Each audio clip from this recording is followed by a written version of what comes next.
Oke, saya cek dulu live streaming ke YouTube jalan. Oke, jalan. Oke, dari awal. Jadi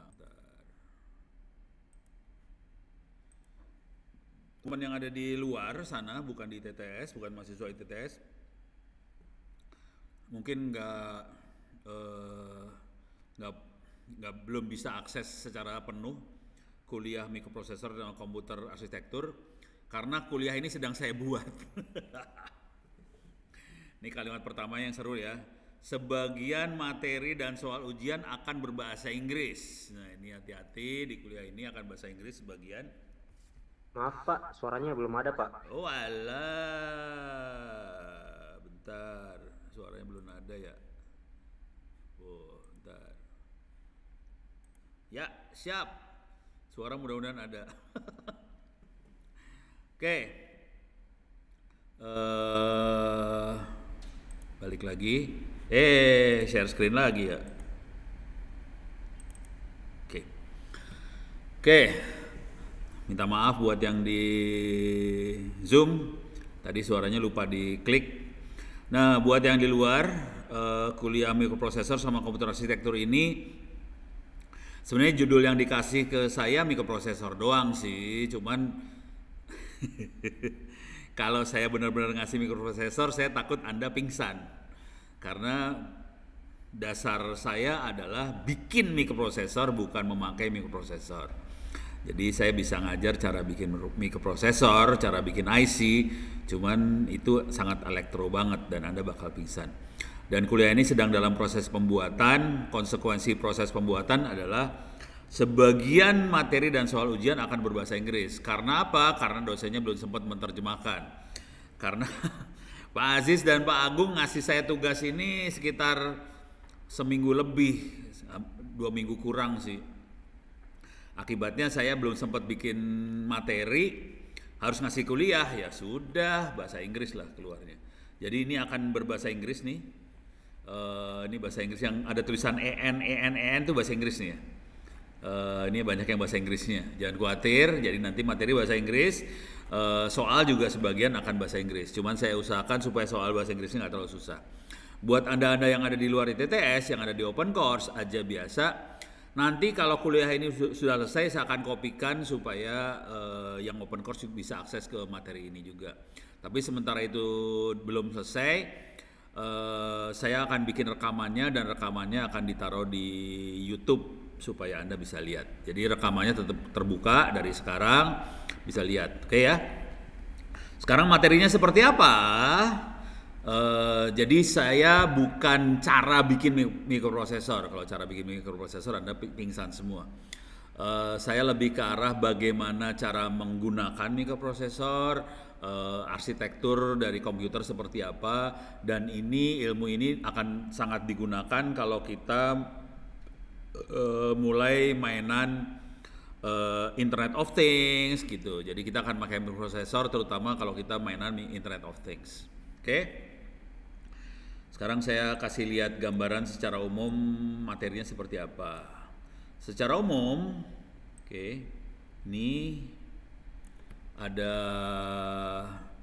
arsitektur komputer seperti apa, bahasa assembler, dan contoh-contoh bahasa assembler. Jadi kalau Anda bermain dengan mikroprosesor, nanti Anda akan main dengan bahasa assembler. Oke. Jadi di awal kuliah ini saya akan fokus ke situ. Oke. Nggak susah sih bahasa assembler, gampang. Kalau Anda ngerti cara kerja mikroprosesor, mah gampang bahasa assembler. Kalau agak belum pernah ya seru. Kenapa ini dibutuhkan? Karena kita perlu dunia mikroprosesor ini diperlukan kalau kita mainan IoT, Internet of Things segala macam, itu nyolok ke sistem minimal dari komputer. Jadi mikroprosesor, memori, I/O udah cuman gitu doang bisa. Kemudian jadi untuk IoT-nya ada di belakang nih sekarang. Jadi IoT-nya akan ada di bawah. Di sini diajarkan tentang Arduino, cara programming sederhana Arduino kayak gimana. Programming digital, analog gimana, komunikasi Arduino, sensor, dan Ethernet, Wi-Fi, kemudian ESP8266 juga akan mungkin akan saya bahas, kemudian Raspberry. Makhluk ini, bagian-bagian yang ini, cuman yang Raspberry mungkin nggak terlalu ya. Raspberry-nya ada di lab sih sebenarnya, mudah-mudahan disimpan sama anak-anak. Bagian yang ini kemungkinan buat Anda yang pernah ngambil kuliah Internet of Things mungkin udah kebayang yang di sini ya, yang Arduino segala macam udah kebayang.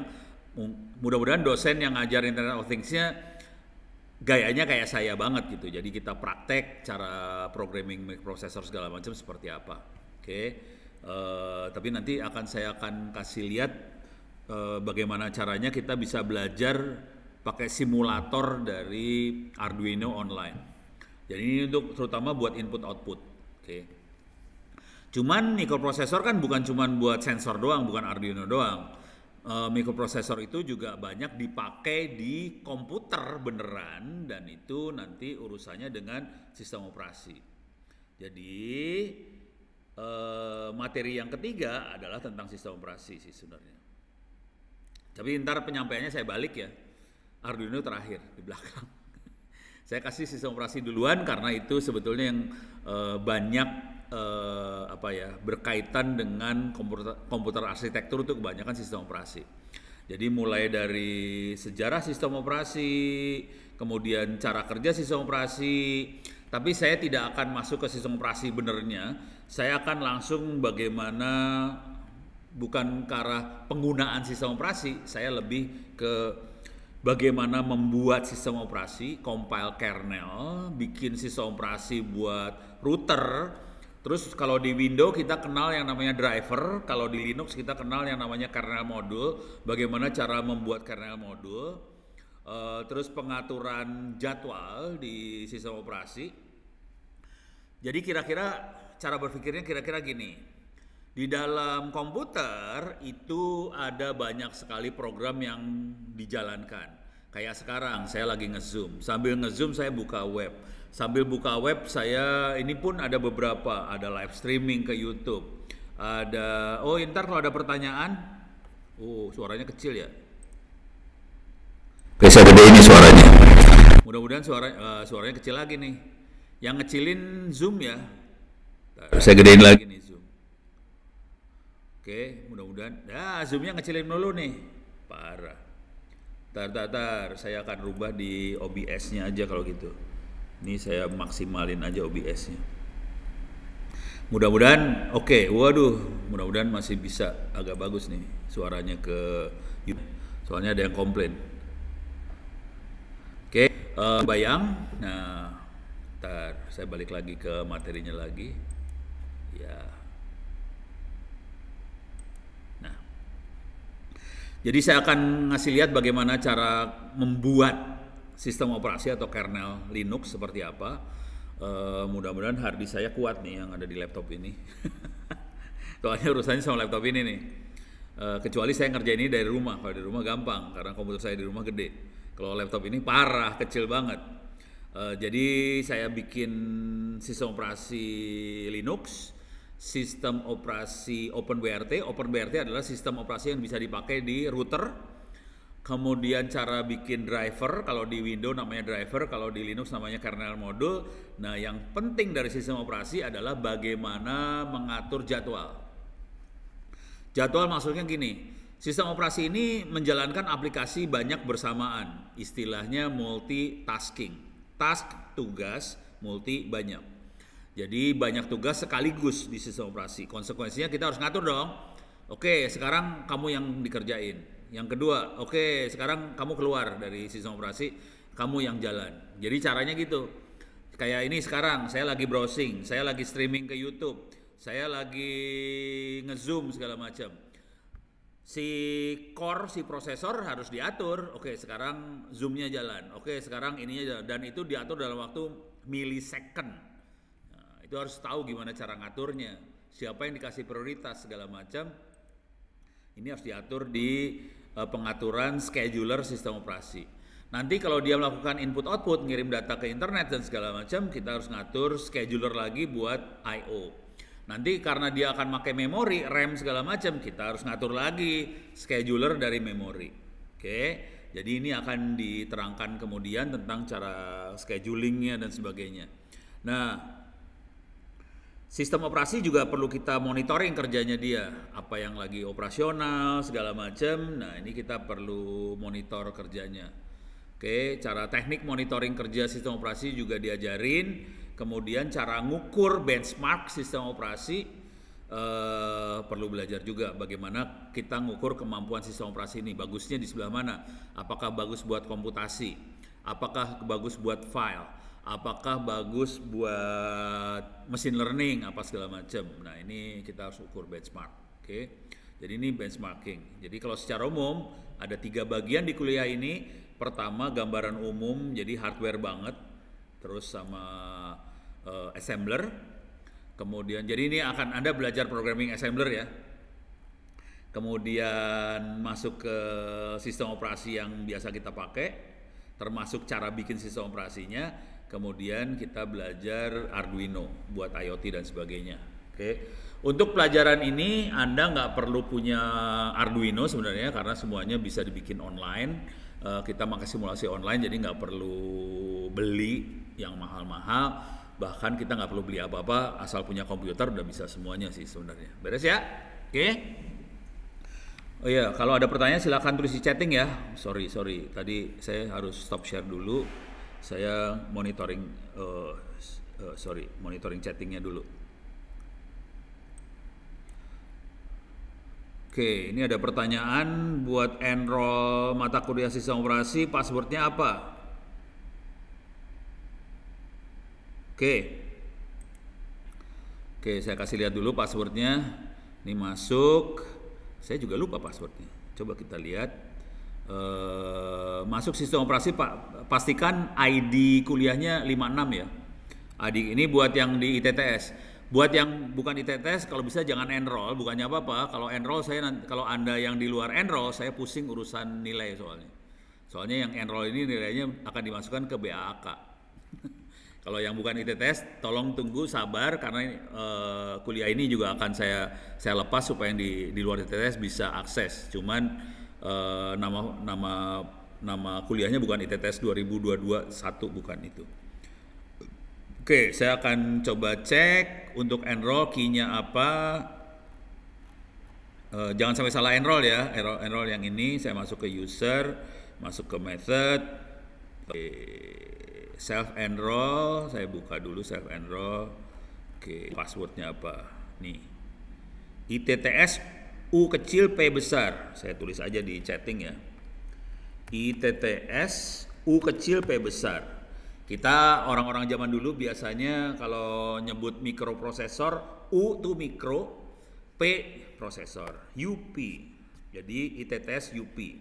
Ini ya enrollment key-nya. ITTS U kecil P besar. Ini khusus buat mahasiswa ITTS ya. Yang bukan ITS jangan. Kalau enggak nanti pusing saya urusan nilainya puyeng. Juga Anda akan dibuka lah, jangan khawatir. Buat akses ilmunya sih nggak masalah. Dah, ini beres ya. Enroll udah mudah-mudahan nggak salah. ITTS UP. Nah sekarang saya balik lagi masuk ke sini. Jadi pertemuan pertama ini saya akan kasih dulu gambaran umum komputer arsitektur seperti apa. Kemudian nanti pertemuan selanjutnya tentang bahasa assembler dan contoh programmingnya. Oke, pertemuan kedua. Cuman ini sebenarnya materinya saya akan coba kebut materinya. Mudah-mudahan ini yang normal kan 14 kali pertemuan atau 12 kali pertemuan. Saya akan coba kebut supaya kita bisa misalnya 9 atau 10 kali pertemuan selesai.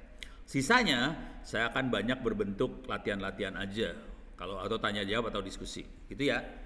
Jadi kemungkinan besar Anda akan bisa ngelihat kuliah ini akan lebih cepat dari jadwal normal, dan sebagian dari kuis ini belum dibuat. Ini kalau dilihat, oke.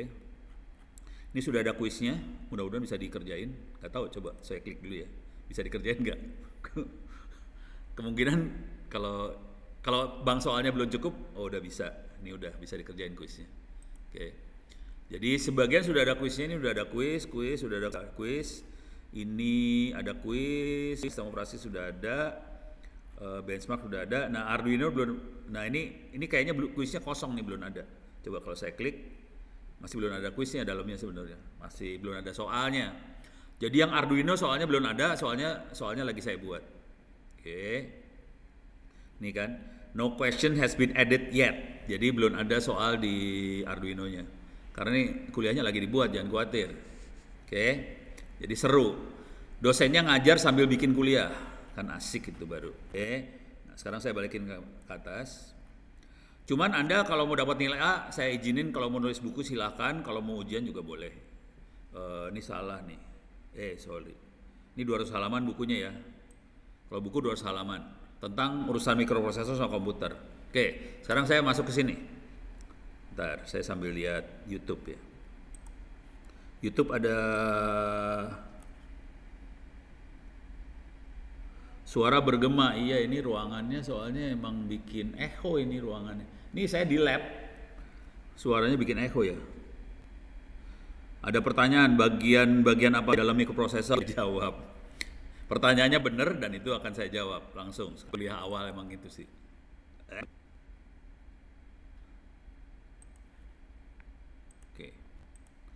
Oke.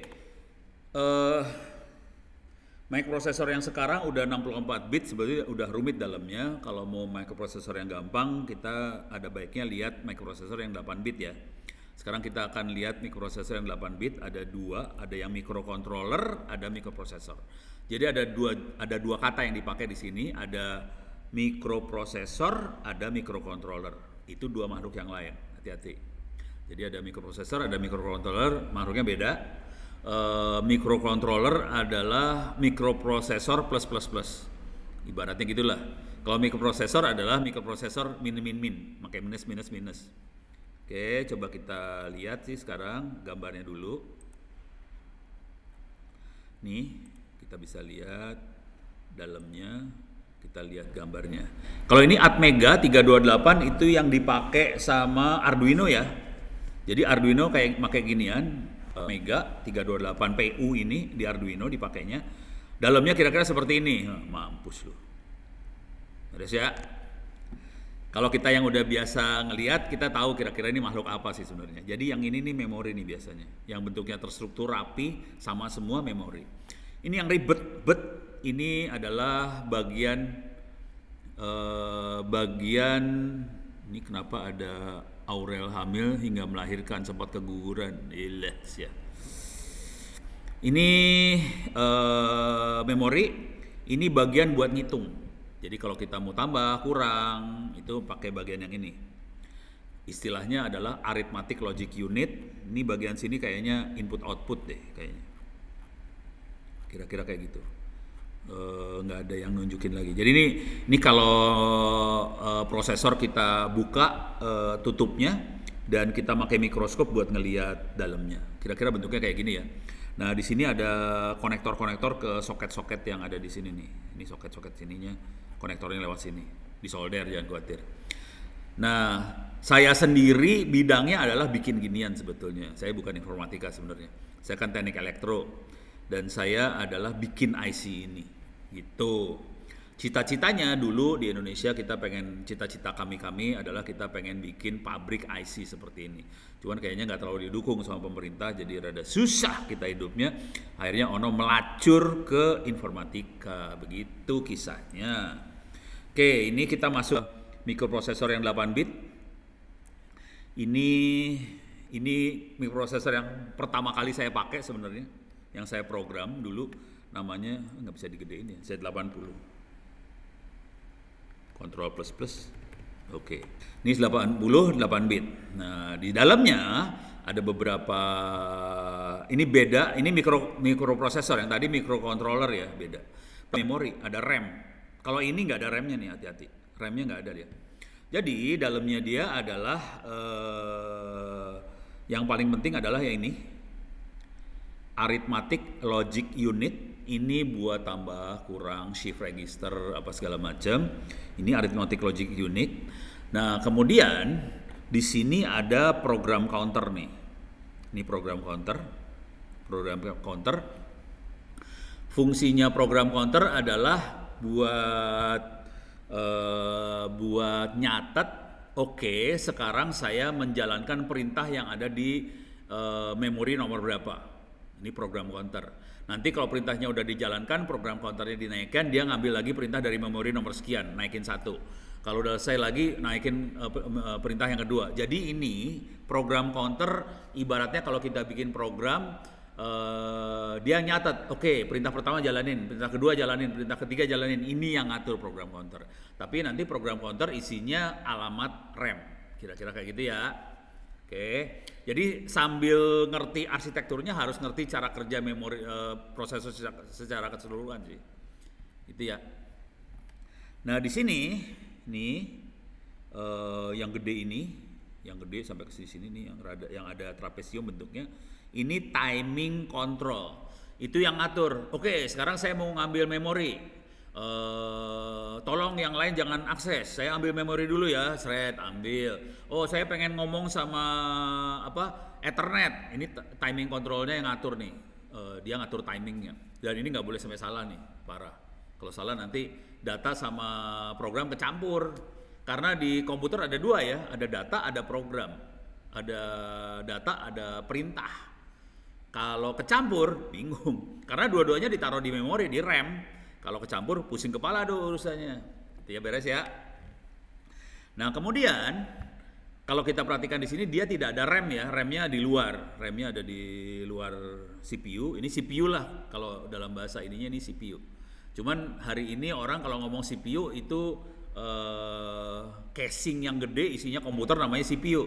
Padahal CPU adalah dalamnya yang bentuknya IC seperti ini CPU.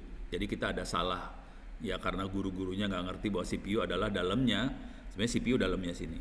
Nah, tadi arithmetic logic unit adalah buat ngitung. Program counter adalah counter yang ngasih menunjukin program line nomor berapa yang sedang dijalankan. Kalau kita butuh nyimpen di dalam prosesor ini ada register namanya.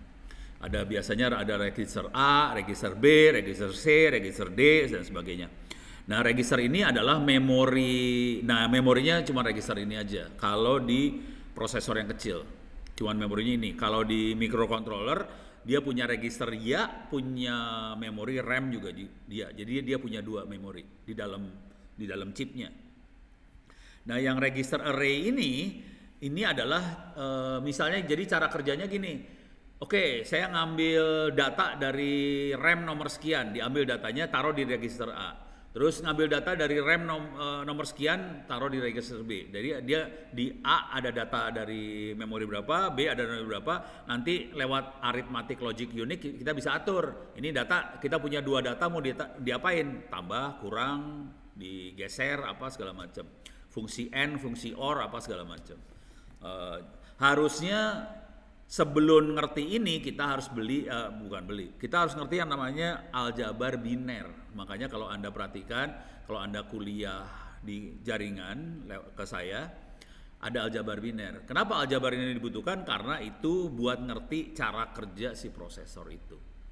Jadi tambah kurang kali bagi nggak ada sih sebenarnya, yang ada tambah kurang doang. Tambah kurang N OR XOR gitu. Nah, itu aljabar biner semua. Kalau mau kali, tambah sekian kali, itu namanya kali. Jadi ditambah itu jadi kali gitu ya. Nah, kemudian kan kita ada perintah nih.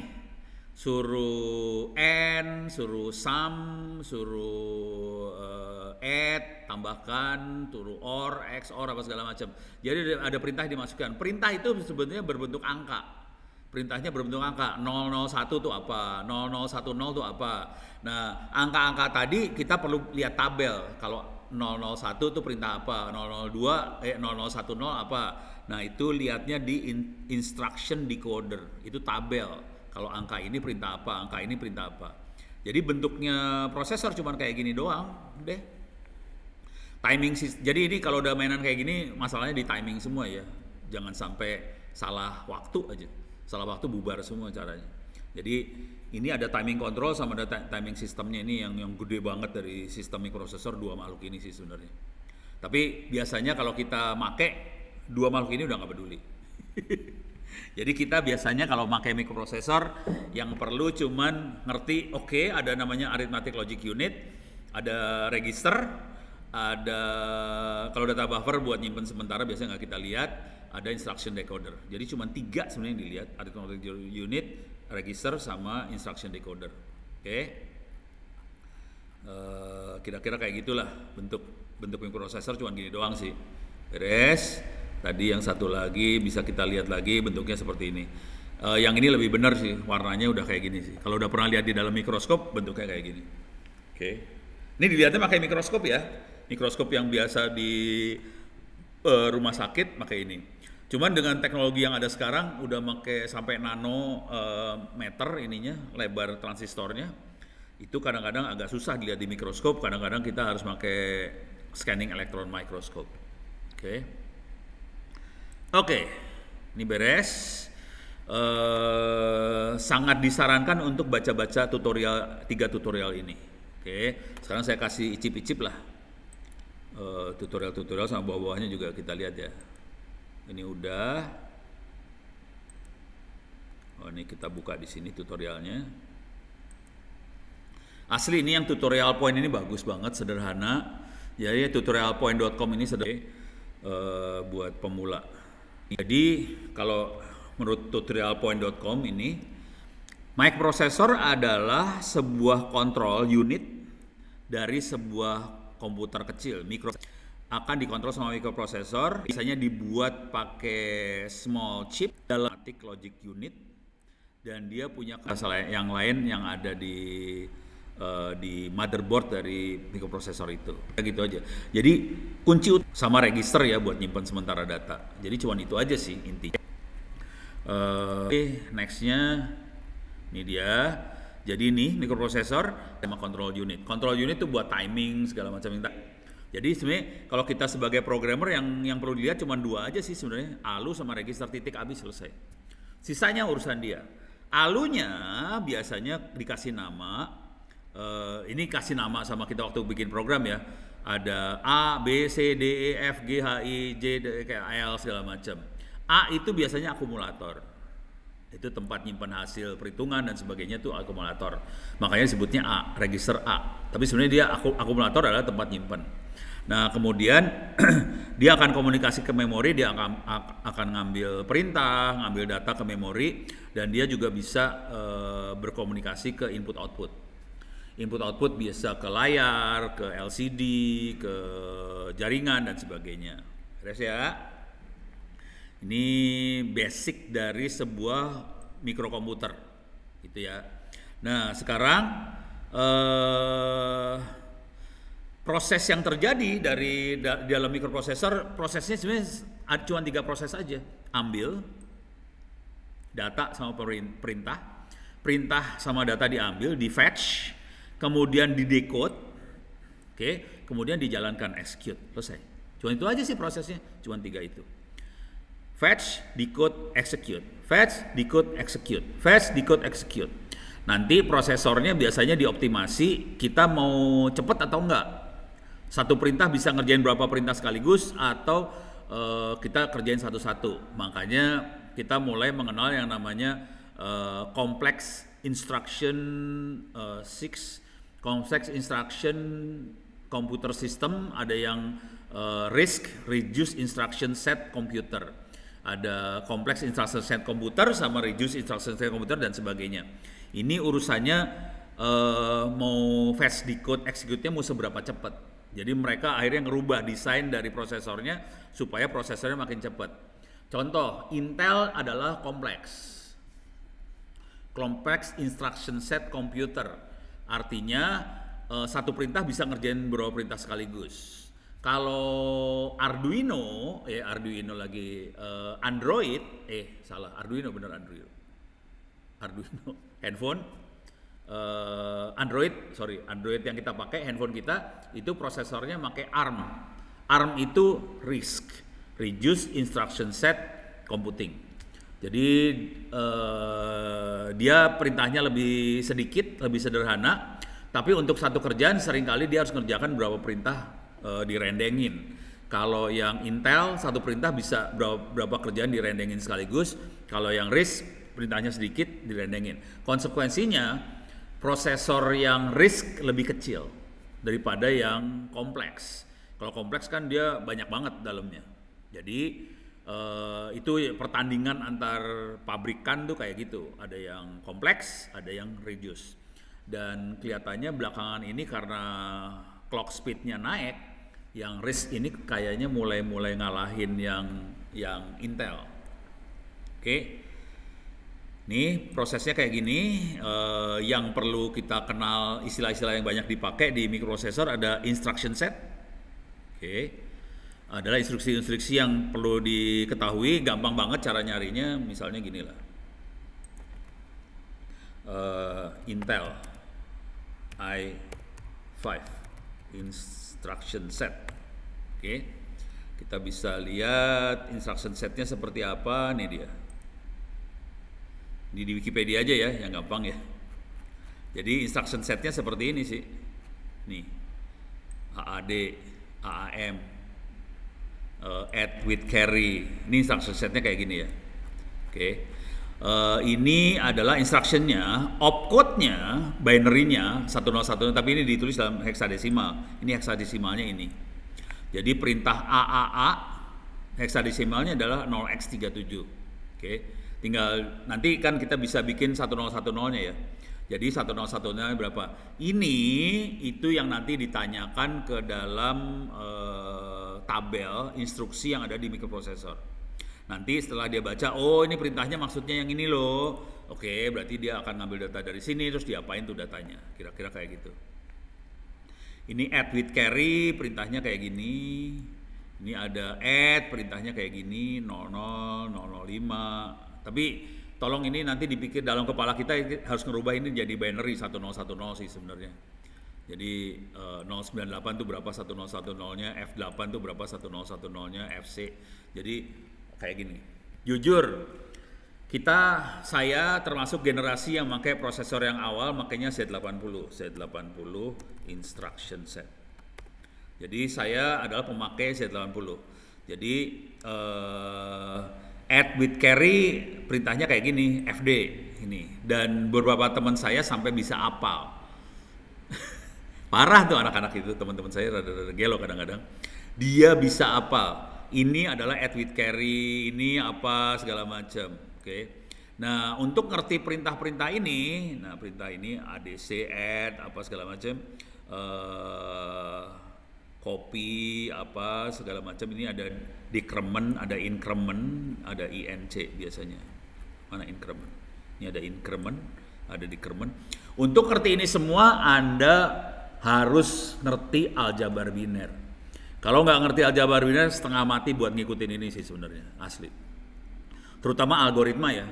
Algoritma program assembler lebih gampang buat ngertinya kalau kita ngerti aljabar biner. Kalau nggak ngerti aljabar biner, agak mumet kalau kita masuk ke algoritma assembler gitu. Terutama kalau mulai ngitung ya. Itu lumayan ribet kalau kita nggak ngerti aljabar biner. Kalau kita ngerti aljabar biner, gampang algoritmanya. Kalau nggak ngerti, pening algoritmanya. Kira-kira kayak gitulah. Makanya kalau di kuliah saya pasti ada tes aljabar biner, pasti keluar tuh tesnya. Karena ini yang jadi dasarnya komputer tuh yang kayak ginian. Beres ya? Udah mulai kebayang ya? Oke.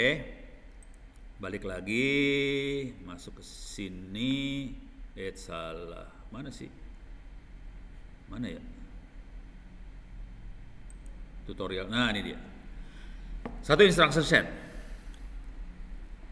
Yang satu lagi istilah yang sering dipakai bandwidth. Ini adalah banyaknya bit yang bisa diproses, bit data maksudnya, yang bisa diproses dengan satu perintah aja. Misalnya tambahkan A dan B. Itu berapa bit yang diproses sekaligus? 8 bit kah, 16 bit kah, 32 bit kah, 64 bit kah? Itu bandwidth. Gitu ya. Itu yang ngatur berapa bit data sekaligus yang akan diproses. Terus selanjutnya yang sering dipakai juga adalah clock speed. Clock speed ya. Oh salah nih, ini harusnya word length. Ini yang tadi ya, ini internal datanya. Kalau bandwidth yang dari luar, yang dari proses, dari memori ke dalam prosesor. Oke, clock speed adalah kecepatan. Kalau Anda beli komputer kan ada, ini speednya berapa? 2,4 GHz, 3,3 GHz, apa segala macam. Itu adalah kecepatan berapa jumlah operasi per detik dari prosesor itu. Itu ditentukan oleh clock yang ada di motherboardnya yang ditempelin ke prosesornya. Oke. Ini clock speed. Satu lagi panjangnya word. Ini word itu adalah panjangnya data bus yang ada di dalam prosesor. Oke. Ada yang di dalamnya 8 bit, ada yang 4 bit, ada yang sampai 64 bit. Semakin panjang, semakin banyak data yang bisa diproses sekaligus, ya semakin cepat dia kerjanya. Cuman kalau kita main data-data kecil jadi boros, jadi harus dioptimasi. Untuk kebutuhan komputasi, perhitungan kita mungkin perlu bit yang gede, 64 bit supaya perhitungan cepat. Tapi untuk Internet of Things dan teman-temannya, mungkin kita bit yang 8 bit udah lebih dari cukup gitu. Karena datanya nggak gede-gede banget. Oke. Terus tipe datanya juga macam-macam. Ini masalah format. Kalau teks biasanya tipe itu lebih ke arah ini ya. Kalau misalnya ASCII itu teks. Kayak gini nih misalnya. Teks. Oh salah. Teks ASCII. Table. Nah bentuknya kayak gini sih. Jadi kalau kita lihat semuanya aja bisa kelihatan nggak semuanya. Ini dia. Kalau apa A itu 61, B 62. Jadi table 1010-nya kayak gini sih sebenarnya.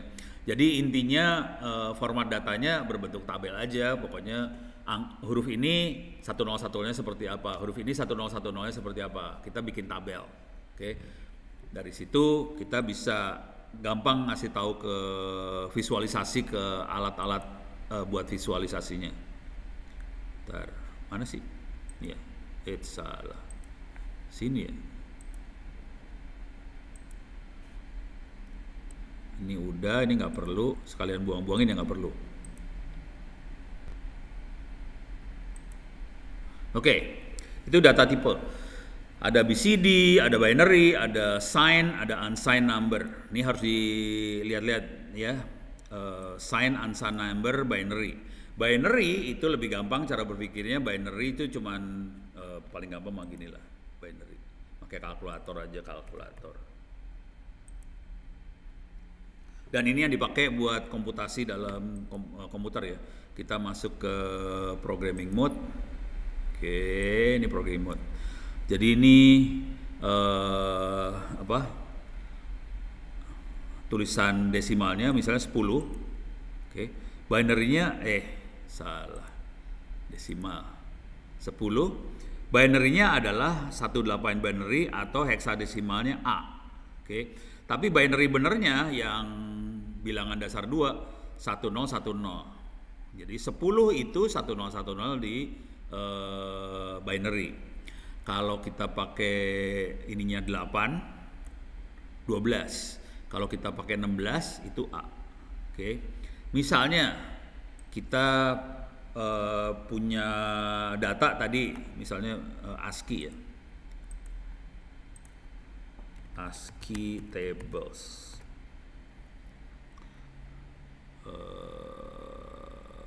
Ya udah sembarangan aja lah. Aduh susah ngelihatnya susah. Coba kita lihat. Jangan yang image. Nah ini dia nih. Nih ya. Misalnya H itu 68. H itu 68. Dapetin 1010-nya. Jadi kita tahu H itu heksadesimalnya 68. 1010-nya adalah ini dia 0110 1000. Jadi 8 bit 0110 1000 itu 68 di heksadesimalnya. Jadi yang ini heksadesimal 68. Oke. Ininya dapat. Terus kalau kita lihat desimalnya adalah 104. Nih desimalnya 104. ininya 104 sama 68 heksadesimalnya, binary-nya 101. Jadi komputer akan bacanya 0110 1000. Itu yang dibaca komputer. Komputer nggak peduli sama 68-nya sih sebenarnya. Cuman manusia bingung kalau harus ngelihat 1010. Ada ya, makanya kita pakai representasi yang heksadesimal, desimal segala macam, karena manusia pusing kalau dikasih 1 sama 0. Oke, itu binary bentuknya seperti itu. Sekarang sign number. Ini harusnya bukan saya ngajarin, ini harusnya pelajaran aljabar biner ya. Jadi di angka itu kita punya angka positif sama negatif. Ada angka negatif, ada angka positif. Jadi kan ini -5, ini ada 0, ini positif. Yang sebelah sini negatif, sebenarnya positif. Bayangkan kalau ini harus ditaruh di digital, binary, sign number binary. Nah, pusing dah lo. Bagaimana kita ngasih tahu sign number tapi binary number? Oke. Jadi caranya gimana ya? Pakai gambar paling enak sih. Ini dia. Kalau binary, dia tuh nggak ada yang negatif. Dia cuma 0, 1, 2, 3. Oke. Kalau desimal kan -3, -2, -1, 0, 1, 2, 3. Kalau dia pakai sign number binary, nah di sini kuncinya ada di sini nih. Sign-nya di bit yang paling ujung sebelah kiri. Kalau dikasih 1, dia jadi negatif. Kalau 0, dia positif. Gitu. Jadi tergantung nanti kita bikin kesepakatan aja. Misalnya kita punya 8 bit word. Oke. Word yang paling sini, paling nomor 7, ini jadi sign bit. Sisanya adalah magnitude-nya. Jadi kalau dia 0 itu positif, yang ini adalah angkanya sendiri. Kalau desimal jadi +53 karena dia 0, jadi positif. Jadi kelihatan di sini ini negatif, ini positif. Itu sign number. Kalau unsigned itu yang binary yang kita biasa pakai itu unsigned number. Kalau yang ini sign number. Jadi si binary jadi bisa negatif sama positif juga. Tapi bikin kesepakatan dulu. Waktu kita coding kita harus tahu, bit nomor 7 itu sebagai kode plus atau minus. Beres ya? Ini harusnya diajarinnya di aljabar biner ya, cuman ya udah nggak apa-apa lah. Soalnya kemungkinan guru dosen yang ngajarin aljabar biner nggak kepikir sampai segini kadang-kadang. Oke. Jadi ini semua akan kerasa kalau Anda emang benar-benar pegang hardware sih. Kalau pegang hardware kerasa banget. Saya dulunya pegang hardware soalnya, jadi kerasa. Oke, ini udah tipe data type, ada BCD, ASCII. BCD itu juga kayak ASCII juga, tabel juga, tapi jarang dipakai sekarang. Kebanyakan ASCII buat teks doang. Satu lagi binary, sign, unsigned. Itu aja yang dipakai, yang sering dipakai itu. Oke, fitur dari mikroprosesor ada masalah biaya, ada masalah besar, ada masalah power, ada masalah bisa dipakai apa aja, versatility, satu lagi reliable. Jadi ini yang perlu dilihat di mikroprosesor. Dan kadang-kadang kita nggak bisa nyatuin semua fitur jadi satu. Misal, kalau kita bikin prosesor untuk sensor, Internet of Things, biasanya kita akan berusaha supaya low power.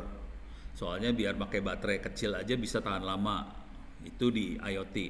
Konsekuensi dari low power kita nggak bisa bikin size-nya gede banget dong supaya bisa portable. Jadi size-nya jadi kecil. Konsekuensi size kecil jadi cost efektif. Oke. Tapi ini semua jadi berlawanan dengan versatility. Jadi susah dipakai buat macam-macam. Jadi dia targetnya untuk aplikasi yang spesifik aja. Nggak masalah. Tapi karena dia kecil dia bisa reliable. Jadi biasanya kita ngorbanin salah satu buat kebutuhan kita sih.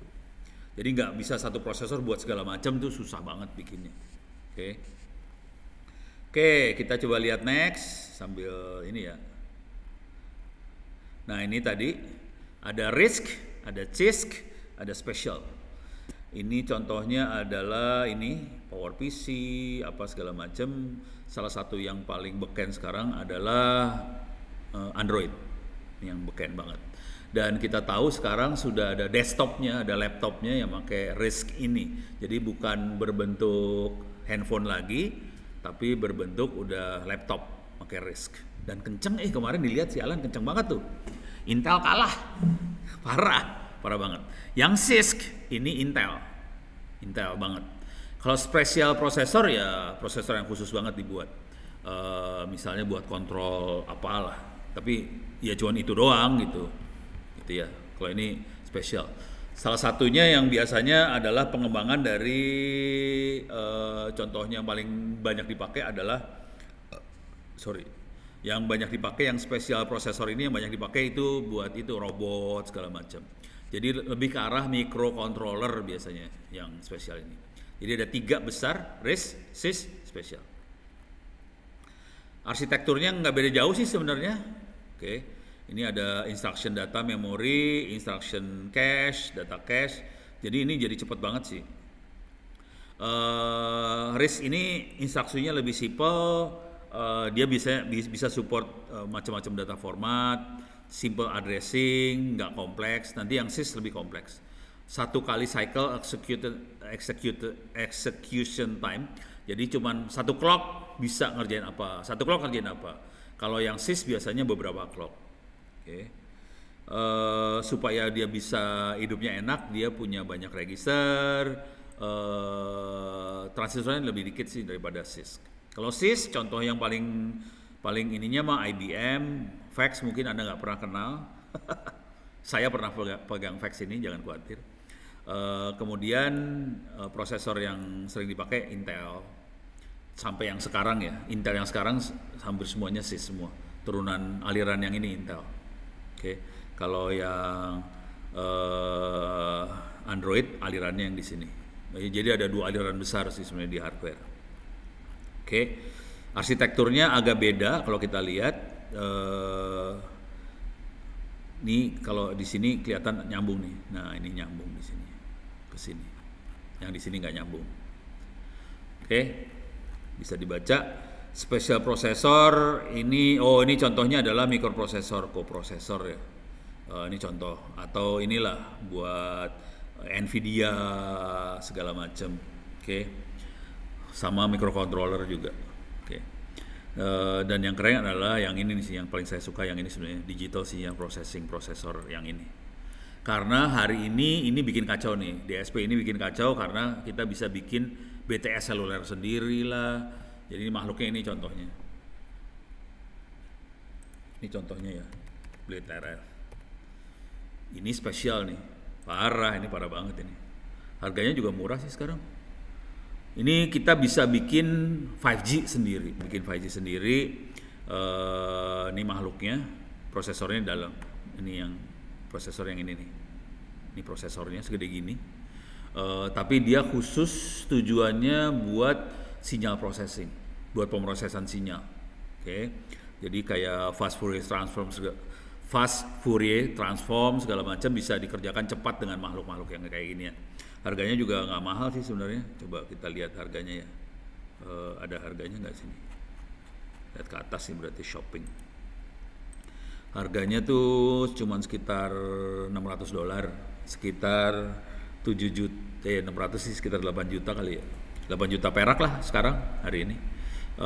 Kira-kira 2 laptop yang biasa-biasa aja lah kita bisa bikin 1 BTS seluler sendiri. Konsekuensinya kita bisa bikin 5G sendiri. Cuman udah selesai kita bikin, kita ditangkap sama polisi, sama Kominfo. Karena mereka tidak berpihak pada kita sih. Karena kita nggak setoran, masalah itu aja sih. Kalau kita setoran mah aman sih sebenarnya. Ya Republik lu kayak gini emang susah. Beres ya. Jadi itu jenis prosesor kira-kira seperti itu. Oke, kita lanjut. Ini dari sini aja udah gampang semua sih. Ini yang dibuka 8085 ya, 8085 nya 8 bit. Oke. Address bus, jadi ada data, ada address ya. Data bus adalah data yang masuk ke akumulator. Jadi data yang masuk ke register. Itu 8 bit, masuk ke register.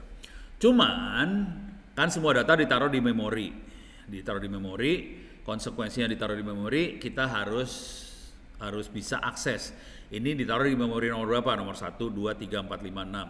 Itu ada 16 bit alamatnya, memori. Jadi ada data, ada memori. Nih, udah gitu program kantornya karena dia akan ngelihat, oke, ini perintahnya ada di memori nomor berapa, dia ada 16 bit program kantornya. Kemudian kalau kita lagi operasional, si prosesor lagi operasional, seringkali kita harus, kalau misalnya kita masuk ke subroutine ya, jam ke subroutine, memori yang lagi diproses harus disimpan sementara. Jadi kalau kita jam ke subroutine, memori atau register yang lagi diproses harus disimpan sementara di memori, itu namanya stack. Dan kita harus bisa nunjukin stacknya ada di mana gitu, stack pointer. Registernya ada 8, oke, B, C, D, E, H, L, itu registernya. B sama C dijadiin 1, berarti dia 8 tambah 8, 16. D sama E dijadiin 1, 16. H sama L, 8 tambah 8, 16 lagi. Tegangannya 5 volt, kecepatannya adalah 3,2 MHz single phase clock. Oke. Sekarang 8085 banyak digunakan di mesin cuci, microwave oven, sebagian mobile phone yang jadul-jadul pakai, cuman kalau sekarang banyaknya pakai Motorola ya, Qualcomm. Oke. Jadi kira-kira gini nih dalamnya. Tadi yang lupa saya ceritain tentang data bus sama address bus. Jadi kalau kita lihat, enaknya melihat kayak gini sih. Microprocessor data and address bus. Bentuknya seperti apa? Biasanya ada gambarnya. Nah, ini dia. Ada 3 bus sih sebenarnya, ada data bus, address bus, sama control bus. Bentuknya semua kabel panjang doang, kabel panjang. Control bus itu buat nentuin ini data mau ngambil dari memori atau dari input output. Ini diatur sama control bus ya. Saya lagi pengen ngambil dari memori. Ini input outputnya di disable dulu, dimatiin, memorinya dibuka. Udah gitu dia bilang, oke, saya pengen ngambil address nomor sekian. Data yang sekian akan diambil, data akan masuk ke register, address ini akan dari program counter biasanya, atau tergantung perintah jamnya kemana. Jadi bentuknya sebenarnya kayak gini, komunikasi keluarnya lewat control bus, address bus, sama data bus. Yang tadi yang saya kasih lihat sebelumnya kan internal dalam mikroprosesor. Kalau ini yang keluarnya dari mikroprosesor kayak gini. Jadi ini ada perintah read, write, gitu ya. Ini control bus yang sederhana banget, read, write, sebenarnya dalamnya banyak banget sih, ada read, write segala macam. Terus ini ada data bus bisa bolak-balik, address bus satu arah doang. Kalau kita lihat yang di sini ya. Jadi data bus bisa ngambil dari sini masuk ke CPU, dari CPU keluar, atau dari CPU ke memori ke dalam. Itu data busnya. Address bus satu arah doang arahnya. Oke, kita bisa lihat lagi ini ada memori, input, ada output. Perhatiin kalau input datanya ke dalam, output datanya keluar, memori keluar masuk. Oke, address bus keluar ke alat itu aja, ke alat itu nggak ada yang masuk. Kemudian control bus ke alatnya doang. Gitu. Ini aliran datanya ya, aliran data kayak gitu. Ini susahnya kalau anda nggak pernah belajar elektro ya seru nih. Ini sebelum sampai kita di elektro waktu belajar, sebelum sampai level yang ini kita harus belajar dulu peralatan logik, sirkuit segala macam. Jadi ngertinya agak beda sama anda yang langsung loncat. Kalau saya kan emang elektro, belajarnya kayak ginian duluan nih awalnya. Awalnya kayak gini sih, kalau mau tahu. Contohnya TTL. TTL tuh kayak gimana sih dalamnya? Oh, TTL. Transistor, nah yang ini nih, transistor logik ya, transistor. Jadi mainannya kayak gini banget sih dulu kala, sampai sekarang nih mainannya kayak gini banget. TL nih, kalau di sini dikasih tegangan 5 volt, ini akan keluar tegangannya berapa? Ini tegangan 0 volt keluar tegangan berapa? Ini fungsi N nih kalau nggak salah. Oke, fungsi N. Oke. Ada lagi yang pakai CMOS. Rangkaiannya beda lagi. Nah, bentuk rangkaiannya kayak gini kalau CMOS. Oke. Ini fungsi apa nih? Kayaknya fungsi not. Nah, saya sendiri belajar yang ini sebenarnya. S2, S3-nya belajarnya kayak ginian nih. Bikin IC-nya, pakai bahan kimia belajar kayak gini. Tapi udahlah, Anda nggak usah belajar gini, ntar pada stres semua. Makanya waktu di Pak Agung bilang kuliahnya mikroprosesor, saya langsung mikir, ini maksudnya mikroprosesor yang mana nih? Mau belajar cara bikin mikroprosesor atau cuma pakai doang? Kalau bikin pasti pingsan Anda semua. Oke, beres ya. Ini udah mulai kebayang. Ada special processor, ada CISC, ada RISC. Udah mulai kebayang ini. Oke, sekarang saya akan masuk lagi. Ini udah beres. Ini beres. Ini ada flag, ada register yang nyimpen flag. Apakah itu sign number, apakah ini zero, ada parity, ada carry. Ini kalau lagi ngitung tambah kurang segala macam ada carry biasanya di sini. Ini ada flagnya. Oh, ini ada sisa, carry-nya keluar. Oke. Itu dimain-mainin semua. Cuman tahu-tahu ngerti kayak ginian karena mainan ini, buat ngerti ini harus mainan aljabar biner sih sebenarnya. Baru ngerti carry kapan dipakainya, kapan keluarnya. Oke, dan ini urusannya sama algoritma ntar. Nah, ini dalamnya, kira-kira dalamnya kayak gini, 8085 ya, 8085. Di sini, ini kalau tadi kan kita lihat IC-nya dari prosesor. Kalau ini adalah blok diagram dari prosesornya itu sendiri. Saya gedein, bisa nggak? Nih. Oke, ini blok diagramnya. Ada buat kontrolnya, di sini ada read, write, ada buat enable device-nya, ada di sini ada kontrol, juga ada interrupt, ada serial control. Jadi ada banyak kontrolnya. Ini kontrol semua nih. Ini kontrol, ini kontrol semua nih. Ini kontrol. Jadi kontrolnya banyak sih. Jadi kalau tadi gambarnya cuma read write doang, padahal enggak sih. Jadi kalau udah kita kasih, saya mau baca, nanti dari device-nya ngasih tahu, oke, saya ready, siap. Oke, baru yang ini dijalanin nih. Ini ada address, ada data. Ini ada address bus, ada data bus. Ini ada data bus sama address bus jadi satu, ada address bus doang. Oke. Jadi ada address dan data jadi satu, ada address bus doang. Nah, ini datanya, kalau address bus doang kan keluar. Datanya, data yang masuk, dia akan lari ke sini, masuk ke multiplex dulu, kemudian dia masukin ke register. Bisa masuk ke B, C, D, E, H, L. Di sini juga ada stack pointer sama program counter. Program counter ini yang nanti ngatur sih. Tapi kalau waktu kita coding itu nggak kelihatan, program counternya nggak kelihatan. Program counter akan kelihatan waktu kita jalanin perintah satu-satu, kita bisa cek program counternya segala macam seperti apa.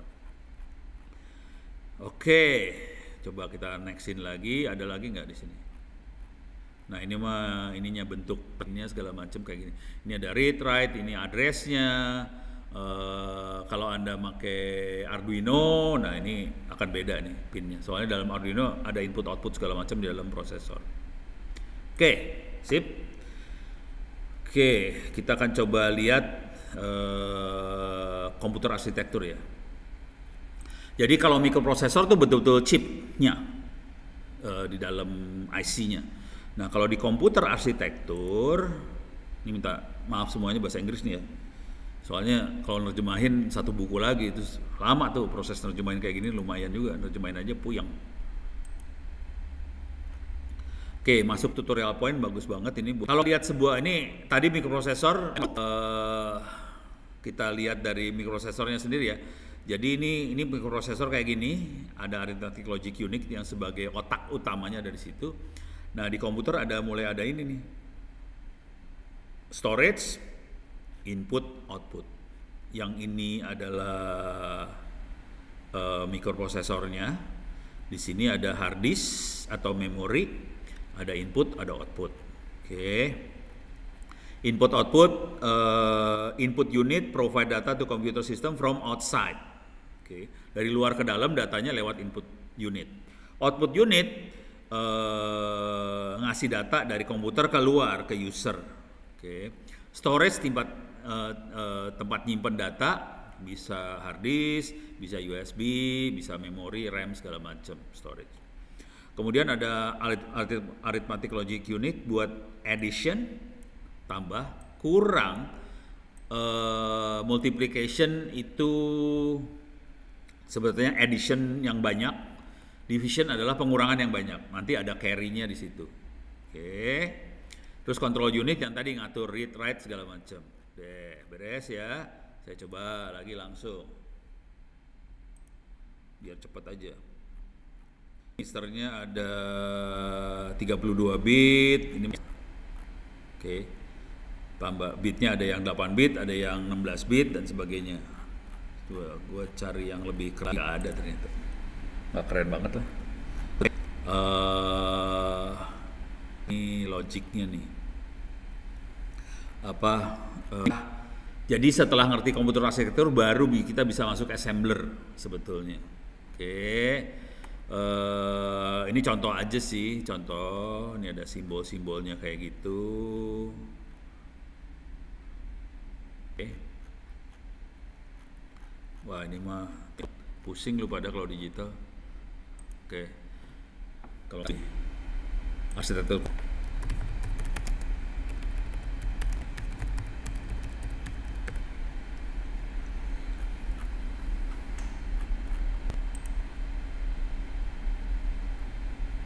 ini yang tadi kan, ini prosesornya di sini, ada memori, bisa hard disk, bisa RAM, input output. Jadi cuma kayak gitu aja sih arsitekturnya komputer, cuma gitu aja sih. Ini prosesor, ada memori, ada input, ada output. Selalu kayak gitu gambarnya sih. Gambarnya gini doang. Oke. Nah ini agak lebih kompleks. Ada ALU, register cache, ada control unit, prosesor semua. Memorinya ada primary storage, ada secondary, ada input output. Sama aja. Nah ini yang sering kali kalau kita lihat ALU bentuknya kayak gini sih gambarnya, ALU. Arithmetic logic unit seperti ini. Dan kalau di memori nanti ada program, ada data dimasukin ke ALU. Ada input, ada output lagi. Jadi bentuk gambarnya kayak gini, diulang-ulang terus nih. Bentuk gambarnya kayak gitu semua. Oke, udah kebayang. Itu komputer. Kalau itu komputer gini kira-kira arsitekturnya. Oke, beres ya. Bukan komputer, microcontroller itu agak beda sih arsitekturnya. Coba masuk sini. Lagi. Microcontroller itu beda sama komputer mikroprosesor biasa. Microcontroller, saya klik dulu. Dia karena input output dimasukin dalam prosesor. Ini geblek microcontroller itu gila banget. Dasar pengen ngirit. Ini bedanya. Microcontroller digunakan untuk execute single task, satu tugas aja. Jadi tidak multitasking sebetulnya kalau microcontroller. Objektifnya adalah dia ngerjain satu tugas itu aja. Itu microcontroller. Kalau mikroprosesor dirancang untuk mengerjakan banyak aplikasi yang besar dan sebagainya. Jadi mikroprosesor seperti itu. Dan yang kita pakai di desktop adalah mikroprosesor, dirancang untuk tugas yang besar. Kalau di Arduino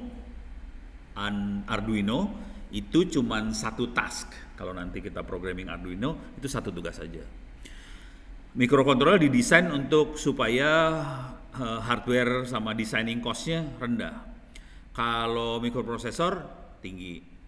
Sangat gampang diganti, kalau jebol segala macam ganti, biasanya masalah misalnya kena petir gitu, gantinya gampang. Kalau mikroprosesor lebih susah gitu ya. Walaupun gampang juga sih sebenarnya, cabut aja mikroprosesornya, colok. Cuman kalau mikrocontroller harganya cuman berapa ribu perak, ini harganya juta biasanya. Biasanya dibikin pakai CMOS teknologi. Konsekuensi CMOS dia biasanya powernya kecil. Kalau ditanya kenapa powernya bisa kecil, nah itu pelajaran elektronika tuh ntar. Bisa diterangin sih sebenarnya kenapa powernya kecil. Cuman pelajarannya pelajaran elektronika. Cuman konsekuensi dari power kecil, CMOS dan sebagainya, kecepatannya rendah kalau CMOS tuh.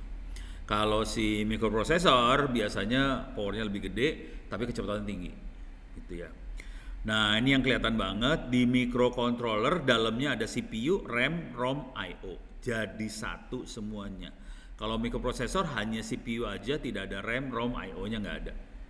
Biasanya di luar. Oke. Ada 8 bit microcontroller, contohnya ini 8031, 8051, cuman kita jarang pakai itu sekarang. Banyak sih di pabrik-pabrik itu, banyak masih di alat-alat yang harus di itu. Cuman sekarang mulai pada banyak lari ke 32 bit microcontroller gitu ya. Tergantung dari memori, konfigurasi memorinya, ada microcontroller yang memorinya di luar, ada yang di dalam. Kalau kita pakai Arduino itu yang microcontroller memorinya di dalam. Oke. Instruction setnya juga ada yang CISC, ada yang RISC, sama aja. Aplikasi microcontroller paling banyak ya Internet of Things, IoT. Oke. Bisa ngontrol lampu lah, bisa untuk sensor suhu lah, bisa deteksi kebakaran, bisa alat buat ukur, voltmeter dan sebagainya. Oke. Cuma di sini nggak kelihatan, ini mulai kelihatan arsitekturnya. Ini contoh arsitekturnya. Ini dalam satu chip, ini 8051 ya. Oh iya benar, 8051. Jadi saya waktu S2 mainannya 8051 sih. Oke. Jadi yang kita kenal ini semua dalam satu chip, ini semua dalam chip ini, kecuali ininya bukan dalam chip. Kristalnya kadang-kadang ada di luar, kadang-kadang. Nah, ini semua sisanya dalam satu chip. Yang tadi mikroprosesor adalah yang CPU ini dalam mikroprosesor. Cuman kalau sekarang semuanya di dalam chip mikroprosesor tadi. Oke. Jadi ada 2 interrupt, ada ROM dalam chip, ada RAM dalam chip, ada timer, ada bus controller, ada I/O port, ada serial port dan sebagainya. Jadi ini semua di satu chip semua. Oke. Coba kita lihat lagi. Ini 8051 pin-pinnya seperti ini, cuman ini kalau kita makainya Atmega. Harusnya lihat Atmega ya tadi. Tadi kan udah lihat ya Atmega. Ini pin-pin bisa dilihat lagi sih. Lagi yang lain. Ini pin dari 805 speak banget ke 851 sih. Kita nggak akan make, jadi kalau mau ngelihat pin mendingan lihat ke pin Atmega.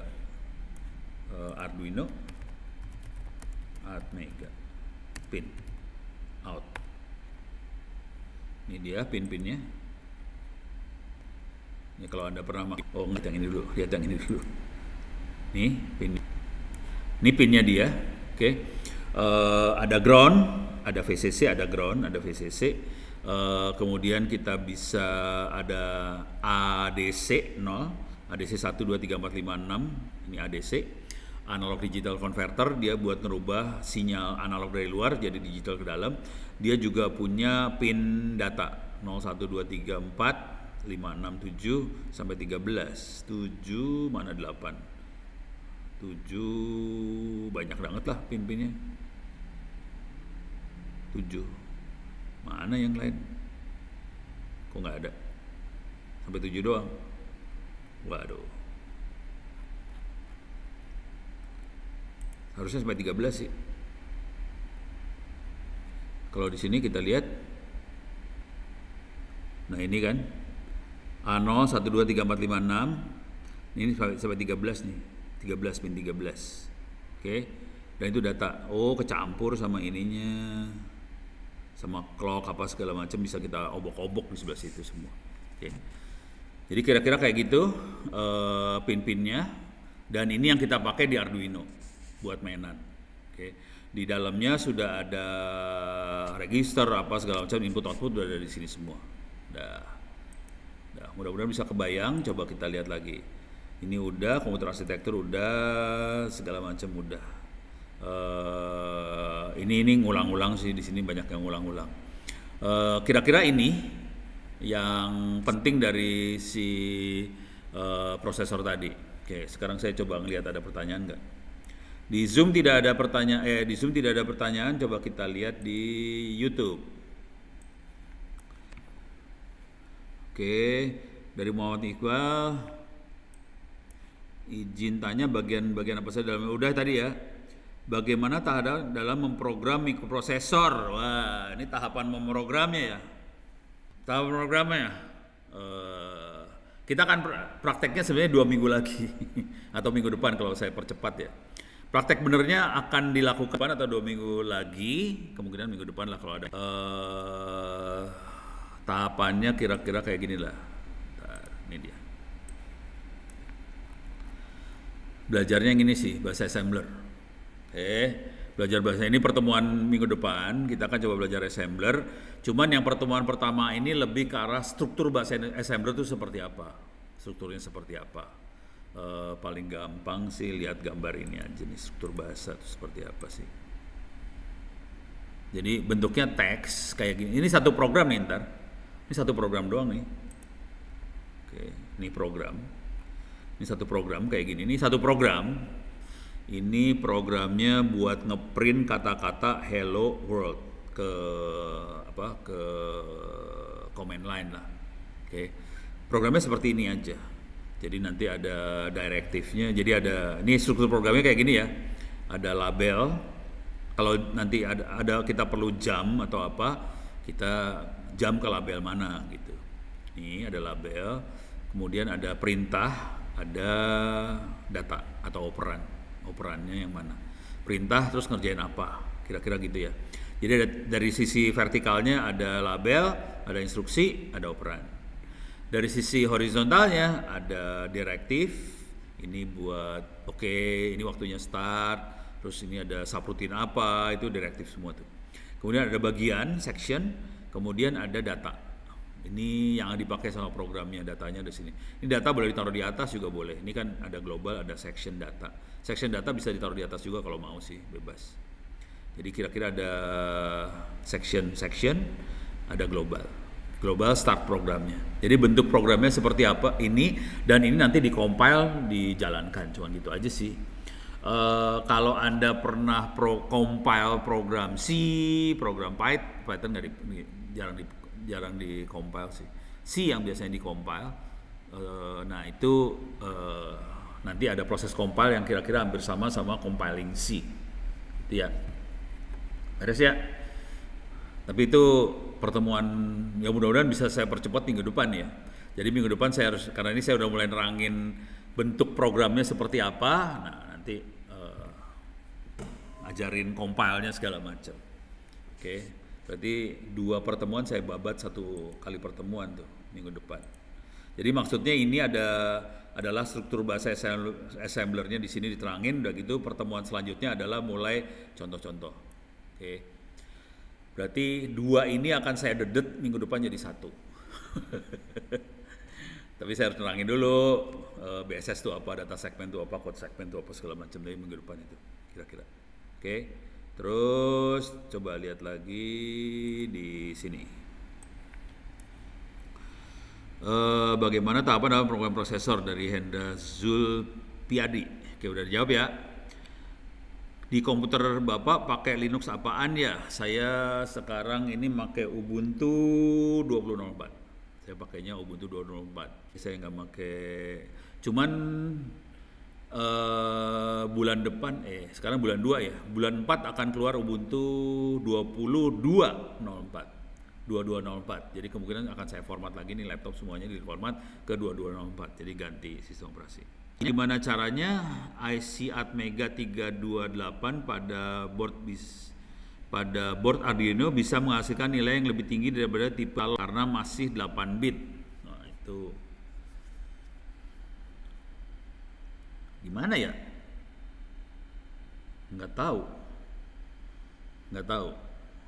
Gimana caranya lebih dari soalnya prosesornya 8 bit doang.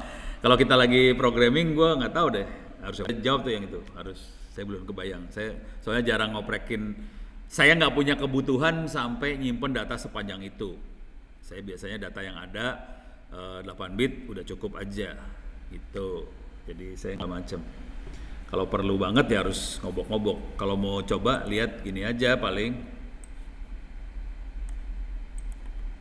How to store 32 bit data in an Arduino.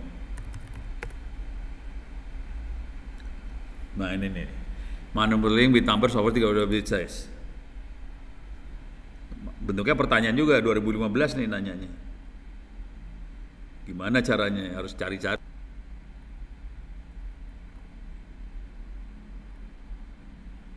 Oh, ini paling kayak gini nih, main kayak ginian. Tuh, unsigned long. Ini integer 64 bit gitu. Jadi kayak gitu sih. Jadi kita declare datanya seperti ini nih. Waktu kita declare variabelnya, kita pakai variabel yang kayak gini nih, nampaknya pakai cara ini, mudah-mudahan bisa ya. Oh, ini do work but are performance killer in my experience. Jadi itu bisa dipakai, cuman udah gitu Arduino-nya jadi tewas, jadi lemot banget. Oke. Jadi kayaknya bisa, tapi nggak rekomen sih. Itu kayaknya bisa. Jadi makanya mainnya kayak gitu sih. Kita declare di sini nih, declare. Waktu declare-nya ya, waktu declare variabelnya pakai kayak ginian. Cuman konsekuensi yang terjadi, Arduino bakal tewas. Gitu ya, karena jadi lemot dia. Jangan khawatir. Lemot, matang lo kalau udah digituin. Oke.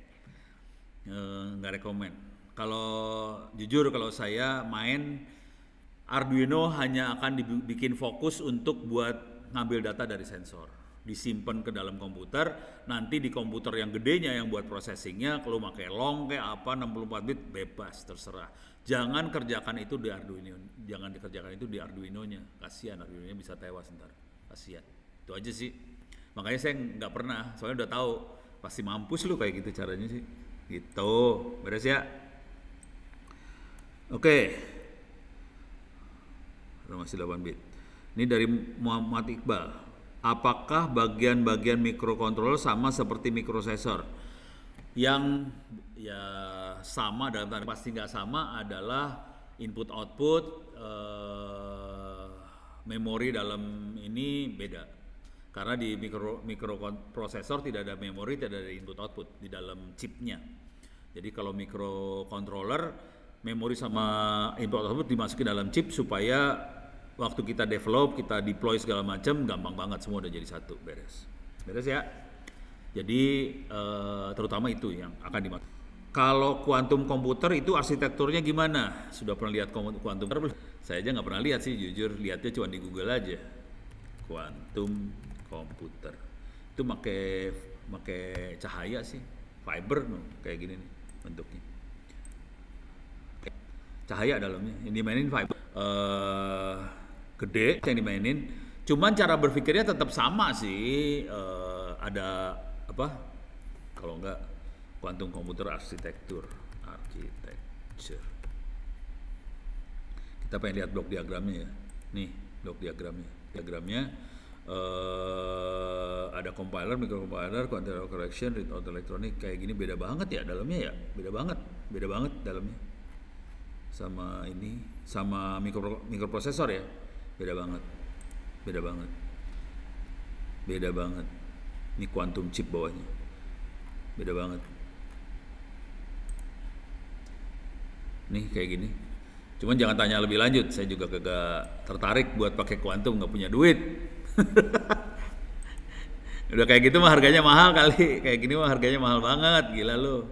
Pada ditipuin semua, ya udah harganya mahal, udah mendingan kalau saya mah cari yang murah-murah bisa dijual cepat. Harga udah kalau pakai itu harus pakai quantum computing, ya mampus, siapa yang bisa di sana, susah. Cuman IBM punya, orang gelo di sana. Nih. Quantum komputernya. Tapi kalau buat ngitung jadi cepet banget ya. Cuman kalau Anda pernah splicing fiber optik ya kerasa nih mainan kayak gini, splicingnya horor. Oke, lanjut. Kita lihat pertanyaan selanjutnya. Ya udah, quantum komputer udah beres ya. Kalau prosesor implementasi ISA ke mikroproses. Maksudnya ISA apa nih?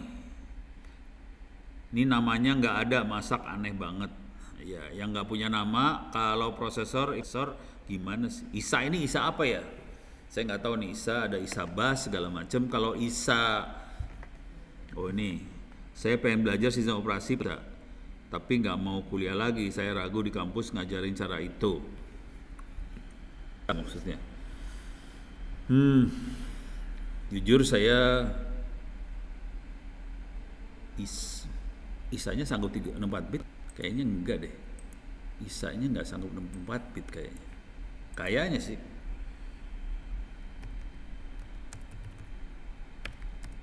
...64 bit. Jadi kalau Anda tahu, nah kalau Anda tahu, jadi kalau kita tahu, kita lihat gambarnya aja ya. Ini ada bus di motherboard, ada colokan buat card peripheral, ada card slot-slot kayak gini ya, PC 80, PC, oke. Nah, card ini adalah 16 bit. Industri standar arsitektur is 16 bit internal bus. Ini yang jadi masalah. Jadi dia emang cuma 16 bit. Kalau Anda pengen 64, hardware-nya cuma 16 bit. Gue bingung gimana caranya, nggak ngerti dah. Jadi kondisinya kita cuma punya 16 bit doang si cardnya. Dan memang dirancang untuk prosesor 80286. Oke. Dan sekarang pun udah nggak dipakai sih kayaknya ISA. Kebanyakan udah PCI. Semuanya udah PCI. Jadi kalau kita pengen masang ISA secara hardware cuma ada 16 bit busnya. Jadi kayaknya bisa pening kepala kalau kita pakai ISA pengen 64 bit. Soalnya jadi 16 kali berapa? 4 ya. Ada 4 paralel sih sebenarnya. Kalau jadi 64 bit, jadi pening, ini urusannya pening banget hardware. Jadi kayaknya nggak bisa hanya software kalau udah mainin kayak gini. Kalau maksa pengen pakai ISA, pengen 64 bit, kayaknya nggak bisa hanya hardware, hanya software kita mainkan. Karena bayangin ini ada address bus 64 bit pengen masuk. Ini kan harus direndeng nih, 64 bitnya harus direndeng 16, 16, 16. Ada 4 biji 16, di rendeng jadi satu. Nah ini mana yang pertama, mana yang kedua, mana yang keempat harus direndeng dan timingnya harus bener. Kalau enggak, kan ini kalau kita clock satu kali clock, yang satu keluar. Clock kedua, pengennya kedua keluar, tapi yang satu udah hilang. Nah udah, datanya bubar. Jadi ada masalah di situ. Gitu. Tapi kalau mau dicoba sih, coba aja. Cuman kalau saya sih cenderung nggak nyoba. Udah males banget. Suaranya mantul-mantul ya, maaf suaranya mantul-mantul. Kalau ini ruangan tinggi banget nih ruangannya, kalau mau tahu nih tinggi, nggak ruangan pendek, tinggi, jadi agak echo. Oke. Nah sebenarnya awal kali ada microcontroller yang pertama kali ditemukan pertanyaan dari sebenarnya awal kali ada microcontroller atau mikroprosesor yang ditemuin pertama kali. Mikrocontroller pengembangan kemudiannya dari mikroprosesor karena pengen ngirit segala macam dimasukin mikrocontroller. Beres ya. Nih, cuman kapannya coba kita lihat di ini aja di Google ya. Sejarah sih. Mikroprosesor yang pertama kali itu 4 bit kalau nggak salah, tapi hampir nggak dipakai, jadi jarang dimasukin juga. The first mikroprosesor kapan? Tuh, ini dia 4 bit nih, 4004, 4 bit CPU dirilis oleh Intel, harganya $60. Oke, jadi ini makhluknya nih. Nih, Intel 4004, bentuknya kayak gini doang nih, blow on gini. Oke. Clocknya di bawah 1 Mbps. Clocknya 750 kHz. Transistornya ada 2000-an. Ini dia. 4004 coba kita lihat. Tahun 71 ya. Jadi berapa tahun yang lalu? 30. Bentar. 70. Sekarang 2022 ya. Berarti 50 tahun yang lalu. Bener nggak sih? Kalkulator gue bener. 71. Iya, 50 tahun yang lalu loh. 50 tahun yang lalu ini dibikinnya. Oke, ini dia makhluknya. Ini yang pertama, 50 tahun yang lalu dibuatnya. Oke, sekarang kita lihat microcontroller kapan terakhir. The first microcontroller.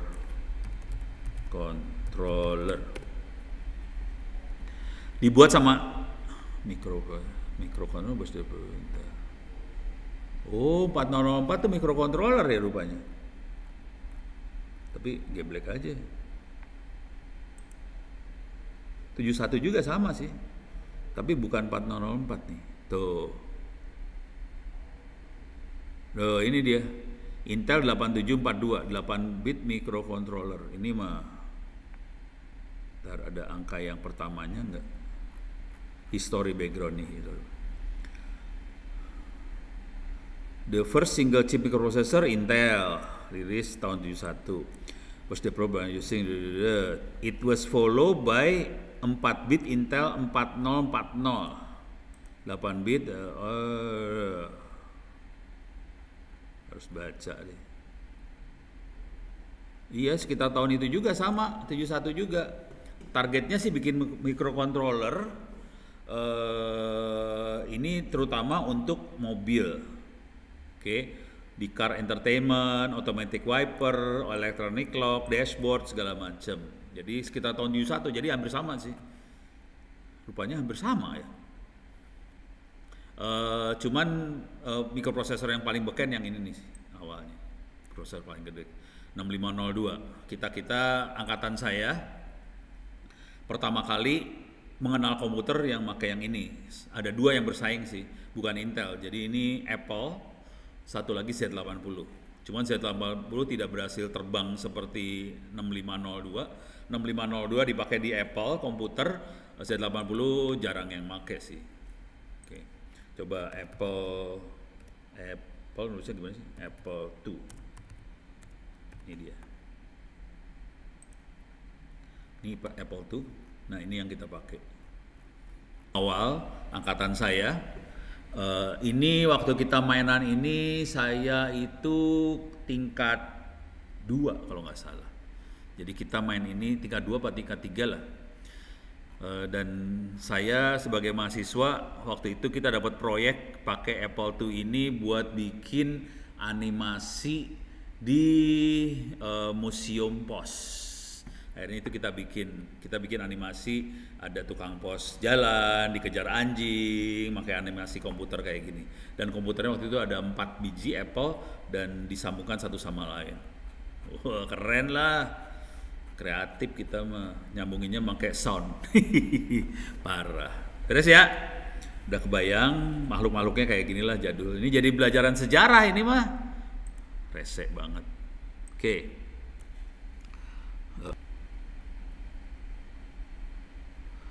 Kalau mau coding sang compiler apa enggak, dan adakah bahasa assembly yang perlu paham opcode?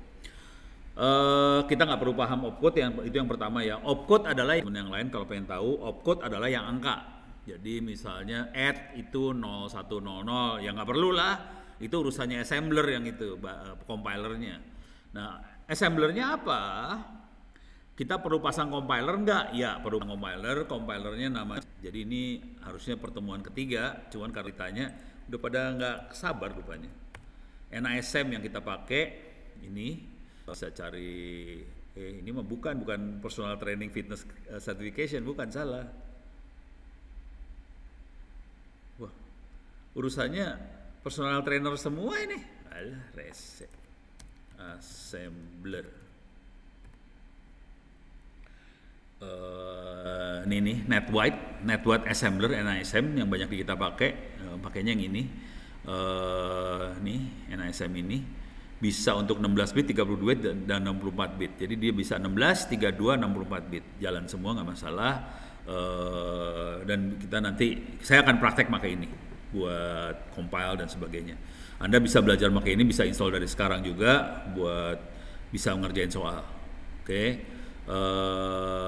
Installnya gampang. Coba masuk sini dulu.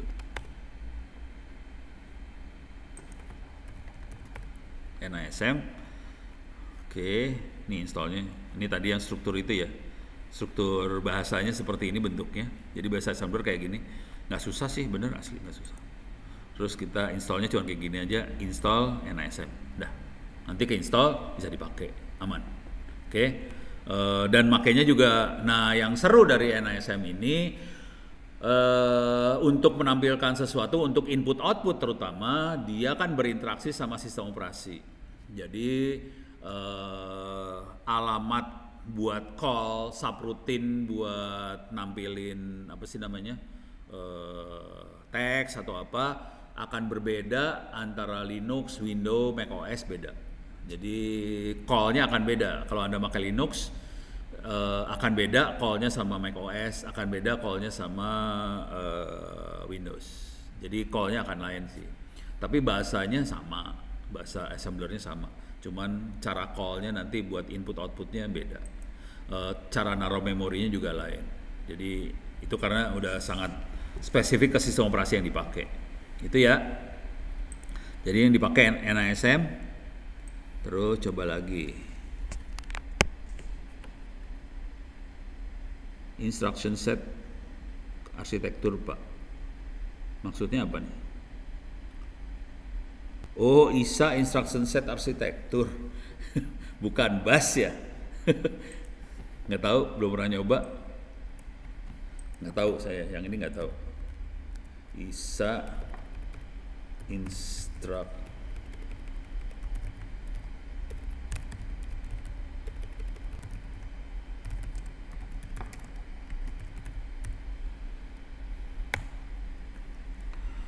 Oke, abstract model of a computer that define how CPU control. Oh, ini model, ini bukan OS banget ya. Oh, biasa dipakai di ARM rupanya ya. Ini kayaknya dipakainya di ARM.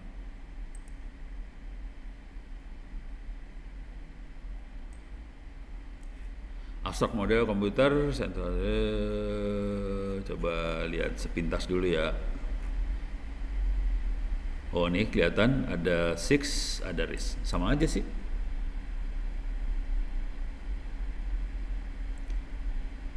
Oh, ini cara kita mengklasifikasikan instruction set arsitektur. Ada yang CISC, ada yang RISC. Itu yang tadi saya sebutin tadi ya. Other type, ada yang very long instruction word. Jadi instruksinya bisa beberapa word. Oke. Ada long instruction word, ada parallel instruction word. Jadi ini klasifikasi dari panjang word untuk sebuah instruksi. Kalau banyak instruksi yang bisa dia handle, konsekuensinya kita perlu yang namanya long instruction word. Dan itu nanti urusannya sama instruction decodernya. Ini parah banget sih. Jadi kalau secara sederhananya dua ini, SIX sama RISC yang saya sebut tadi di awal. Ada lagi yang minimal instruction set komputer, ada one instruction set komputer. Ini teoritis aja, tidak pernah komersial. Jadi yang komersial bener yang ini doang sih, yang tadi udah saya jelasin. Yang satu Intel, yang satu lagi ARM. Kira-kira kayak gitu sih. Yang ini SIS to Intel, RISC to ARM. Kira-kira kayak gitu. Ini machine language, bahasa mesin, ada opcode, ada register segala macam. Itu rencananya besok diterangin lebih dalam sih. Cuman udah mulai dibayangin ya, ada makhluk-makhluk ini. Oke, sekarang saya akan coba lihat lagi pertanyaannya. Letak perbedaan prosesor PC biasa sama yang buat pemrosesan AI ML di bagian apanya, Prof? Oke, PC biasa yang multi purpose dipakai buat apa aja sama yang pakai machine learning akan kuat di komputasi. Jadi buat ngitungnya kuat banget. Paling sederhana adalah kita bisa aja dibantu sama NVIDIA. NVIDIA itu kalau kita ngelihatnya kan sebagai prosesor buat proses grafik. Tapi kalau kita pengen AI sama machine learningnya kencang, biasanya kita cari NVIDIA yang bukan grafik, NVIDIA komputasi.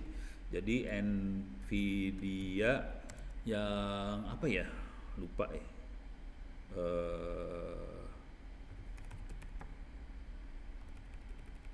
Kayak koprosesor aja ya. Saya lupa keywordnya apa.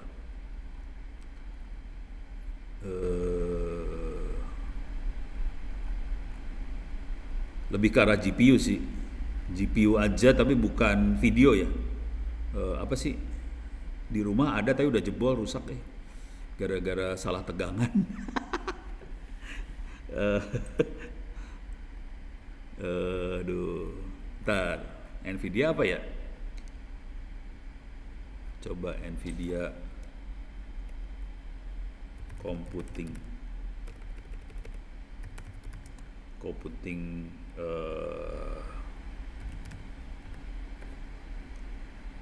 kuda.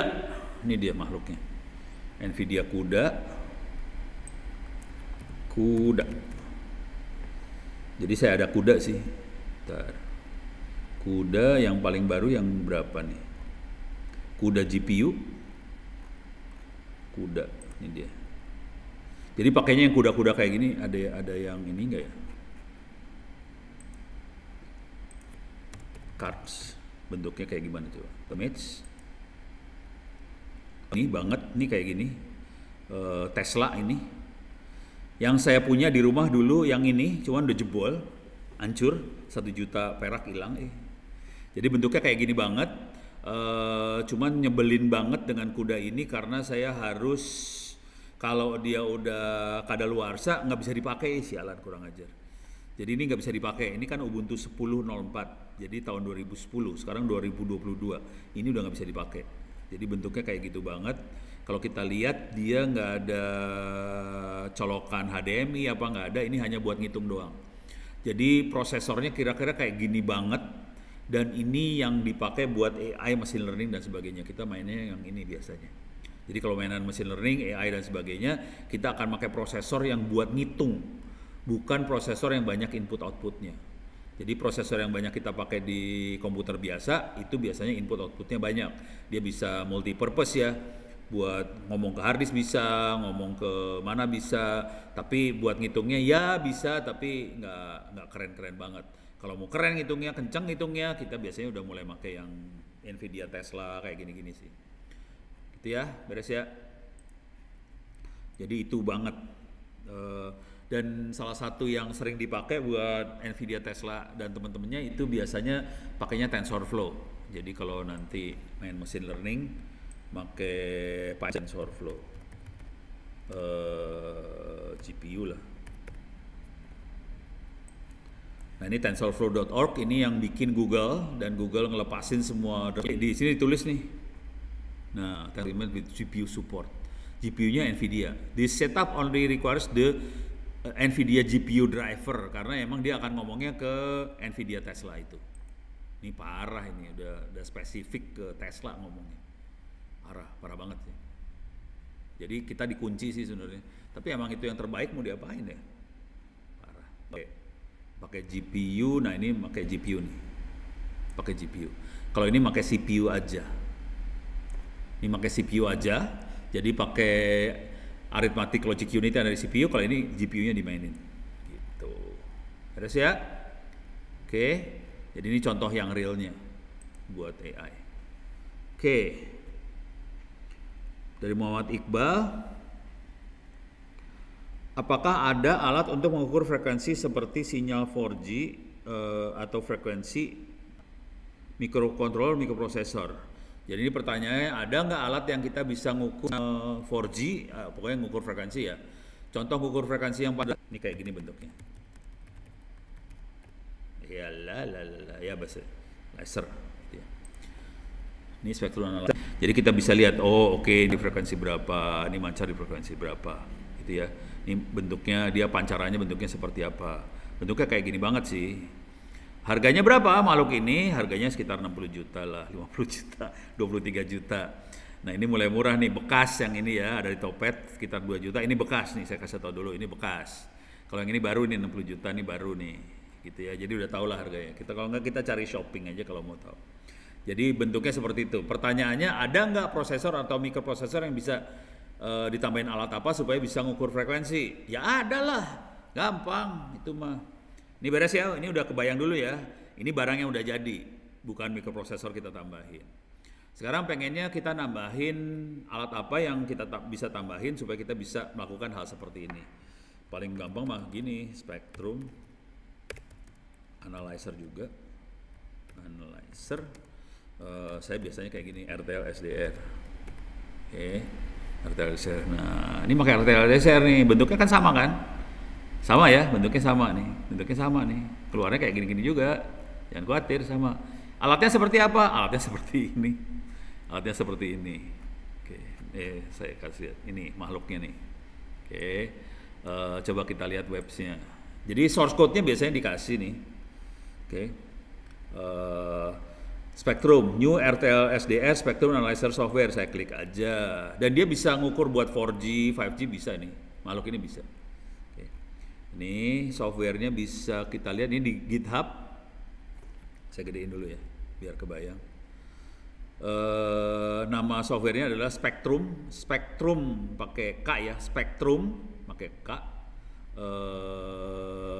Terus di sini, oh Pavel yang bikin, ini orang gelo nih, legend banget nih orang satu ini, legend nih, asli legend.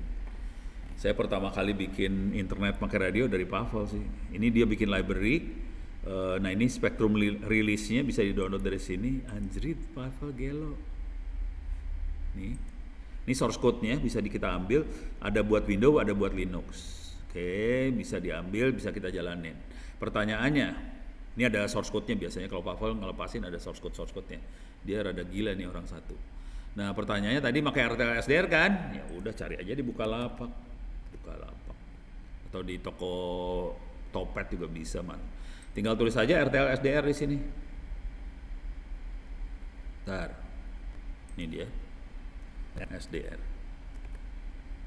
Oke, kita bisa lihat harga ribuan, tapi rata-rata yang buat belajar remote ini sekitar 200 ribuan, 200 ribu yang saya maaf agak mahal sedikit.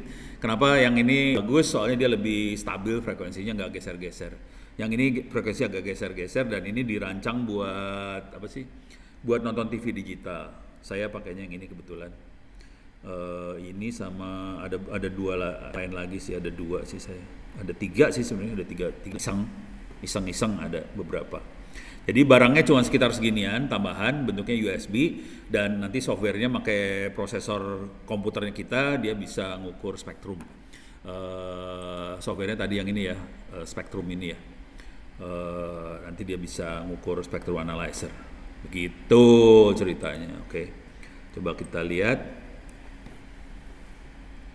Kayak osiloskop, beda. Kalau osiloskop tuh di time domain ya. Jadi kita ngukur detik kesekian, tegangannya berapa, detik kesekian, tegangan itu osiloskop ya. Dia ngukur time domain, detik sekian. Jadi kalau osiloskop kan bentuk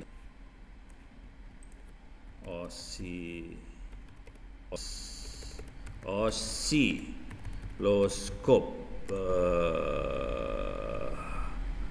grafik, ya udahlah osiloskop aja atau signal monitoring gitu ya. Image. Jadi bentuknya kan sinus kayak gini nih. Kalau osiloskop bentuknya sinus, jadi kelihatan per detiknya, per waktunya, satuan waktunya, satuannya adalah waktu ini, detik nih, detik ya. Kalau spektrum satuannya bukan detik. Spektrum analyzer satuannya adalah ini dia. Ini frekuensi nih. Jadi sumbu X-nya frekuensi. Kalau osiloskop sumbu X-nya itu waktu. Itu bedanya sih. Bentuknya sebenarnya kalau Anda ngerti yang namanya, kalau Anda pernah belajar di teknik elektro, kita bisa ngerubah dari waktu ke frekuensi pakai fast Fourier transform segala macam. Jadi kita pakai fast Fourier transform, kita bisa ngerubah dari time domain ke frekuensi domain. Cuman ini nggak diajarin di informatika sih. Kalau di elektro diajarin yang kayak gituan. Saya kan backgroundnya elektro, ya gue diajarin lah. Oke, beres ya. Oke, coba lihat lagi. Oke, habis. Oke. Ya, saya udah ngomong dari tadi jam 8 pagi. Breaknya cuma sekitar 10 menitan tadi. Kalau nggak ada lagi, mudah-mudahan ini bisa kasih gambaran. Jadi minggu depan saya akan coba, cuman kayaknya agak susah. Ini kan tadi kuliah yang ini ya. Yang pertama gambaran umum mikroprosesor seperti apa, arsitektur komputer seperti apa, dan penggunaannya sampai urusannya buat spektrum analyzer segala macam. Nah, minggu depan kita akan masuk ke bahasa assembler. Saya akan coba dengan contoh-contohnya. Jadi ini saya percepat aja yang struktur bahasa assemblernya supaya contohnya bisa banyak kita masukin. Silahkan dikerjakan kuis-kuisnya. Ini yang buat di kampus ITTS ya. Silahkan kuisnya dikerjakan dari sekarang. Cuman UTS UAS belum saya buat karena saya belum selesai bikin kuis yang buat Arduino. Ini kuisnya belum siap sih. Yang Arduino kuisnya belum siap, lagi disiapin. Jadi nanti Arduino-nya kalau udah siap, kuis UTS sama UAS-nya bisa dikerjain. Dan ini kalau Anda pernah ikut kuliah Internet of Things, harusnya ini lebih gampang sih. Cuman saya lebih fokusnya untuk belajar gimana input output sebuah mikroprosesor, kira-kira gitu. Oke, saya lihat terakhir. Oke, nggak ada pertanyaan. Ini ada, coba lihat. Oh, nggak ada pertanyaan lagi. Oke, sampai hari ini mudah-mudahan bisa bermanfaat. Billahi taufik wal hidayah. Assalamualaikum warahmatullahi wabarakatuh. Saya tutup sampai, terima kasih.